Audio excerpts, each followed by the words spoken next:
So Alan, disappointing result against Killie. Are you starting to look over your shoulder, or is it still all positive looking above you?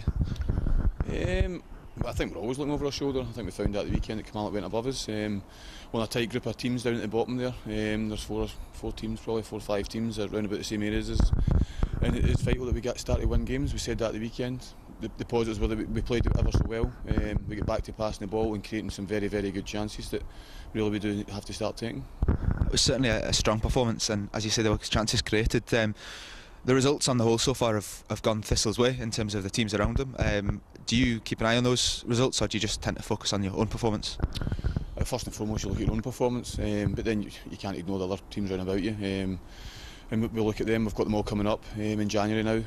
Obviously, we've got 2 home games here with Inverness, Motherwell and Inverness, and then Inverness and Motherwell, and then we've got all the teams round about us after Celtic. So yeah, we always take knowledge of what's happening round about us. But first and foremost, it's vital that we get ourselves sorted out. Inverness are in a sort of bit of a transition at the moment, obviously with the new manager coming in, a manager that likes to play football, and a few changes going on. An amazing game at the weekend where they scored 3 and still didn't take anything from the game. It's going to be interesting to see how the 2 teams play against each other. Yeah, well, we got a great result up there early in the season. It was our last victory. It was a hard-fought victory. They made it ever so hard for us, and Inverness can mix it up. They're a strong physical side, but yeah, they can pass the ball and get good players that can hurt you. And I think you see one thing with Inverness, they've changed their manager, but their spirit's still there. To go in and come out at half-time 4-0 down, and they probably should have got a draw out it by the end of the game. So no, you see their spirit's still there, and they've got a lot of threats all over the pitch. It was a strange game when Thistle played them up there with obviously the corner incident and things, but it was a win nonetheless, so something to take heart from in that, bringing them back to Firhill. Yeah, definitely. I think we more than matched them on the day. Towards the end of the match, they threw everything at us, set plays and stuff, but I thought we dealt with everything they threw at us very, very well, and I thought we deserved a win up there. We didn't play great football, but we scored 2 very good goals.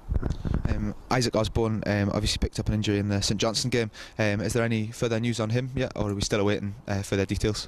We know it's going to be long term, as in it'll be a couple of months anyway. He'll need an operation. We're just waiting to see specialists that Isaac's worked on his ankle before, so he's want to go and speak to him and see if we take it from there. We thought that's the best way to go, but I think very minimal will be 2 or 3 months. It was good to see Stephen O'Donnell back on the pitch against Kilmarnock. Is there any other sort of injury news, or any other of the lads coming back?